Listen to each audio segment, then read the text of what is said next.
भूख की शिद्दत से बुरा हाल था। गाड़ी किसी होटल पर खड़ी करने का वक्त नहीं मिला क्योंकि गर्मी इंतहा की थी और गाड़ी का एयर कंडीशनर चल रहा था।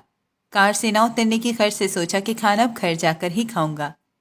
मेरा दुबई में एक छोटा सा बिजनेस था, लेकिन इन दिनों काम बिल्कुल नहीं था, इसलिए ग्राहकों को जाकर मिलना पड़ रहा था। काम न होने की वजह से पैसों की कमी हो गई थी।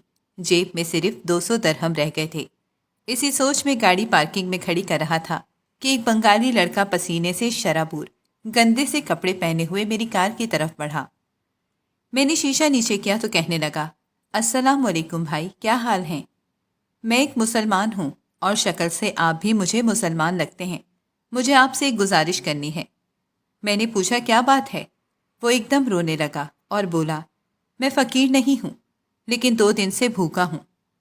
मेरी वालदा बीमार हैं, मेरे पास कोई नौकरी भी नहीं रही। क्या आप मुझे 50 दरहम दे सकते हैं? मुझे भूख लग रही है। मैं अपनी माँ को कुछ पैसे जमा करके बांग्लादेश भेजना चाहता हूँ ताकि मेरी माँ दवा ले सके।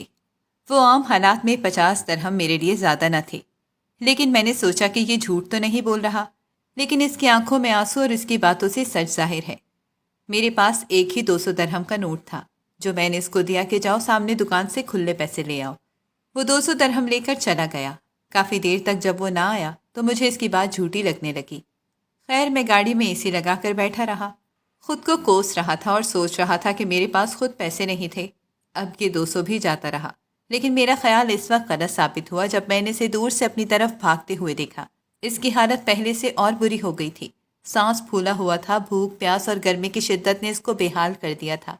वापस आते ही उसने कहा कि माफ़ी चाहता हूँ, कहीं से खुले पैसे नहीं मिल रहे थे, बहुत दूर से लाया हूँ। ये ले 200। मैंने पैसे पकड़ते हुए इससे पूछा, तुम कितने बहन भाई हो? कहने लगा, मैं 6 बहनों का अकेला भाई हूँ। वालिद वफात पा चुके हैं और माँ बीमार है।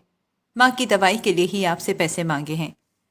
मैं गाड़ी से बाहर आया और इसको 50 दरहम दिए और वो शुक्रिया अदा करने लगा। इसकी आंखें नम हो गईं। उसके अल्फाज आज भी मेरे कानों में गूंजते हैं। भाई, आपसे पहले मैंने और भी लोगों से पैसे मांगे, लेकिन किसी ने मदद ना की।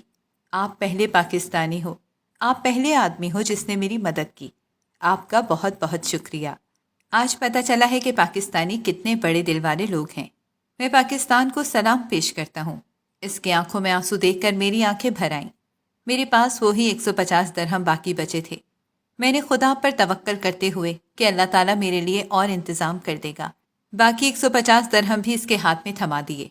तब वो मेरी तरफ हैरत से खुली आंखों से देखने लगा और रोता जाता था और दुआएं देता कि खुदा ताला आपको और देगा, खुदा आपको और दे। तब मुझे वो हकीकी खुशी मिली जो मैं बयान नहीं कर सकता, बयान करने से बाहर है।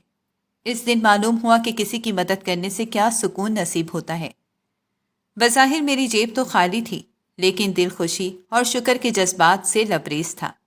इसके बाद मैं अपने कमरे में खाने के लिए अभी बैठा ही था कि एक निवाला भी अभी नहीं खाया कि एक कंपनी से फ़ोन आया और मुझे 40,000 दरहम का एक ही साथ काम मिल गया। शायद अल्लाह ताला को मेरी नेकी पसंद आ गई थी, इसलिए तो 200 दरहम को 200 गुना बढ़ाकर 40,000 कर दिया था। दोस्तों, अल्लाह ताला की राह में देने के लिए अपने हाथ को खुला रखें। वैसे भी हम कितने खर्च करते रहते हैं, हमें पता ही नहीं चलता, ना ही हम इनका कोई हिसाब रखते हैं। लेकिन अल्लाह की राह में देने के लिए भी इसी तरह हाथ को खुला रखें। अल्लाह ताला आपको 70 आखिरत में और 10 दुनिया में लौटा देता है।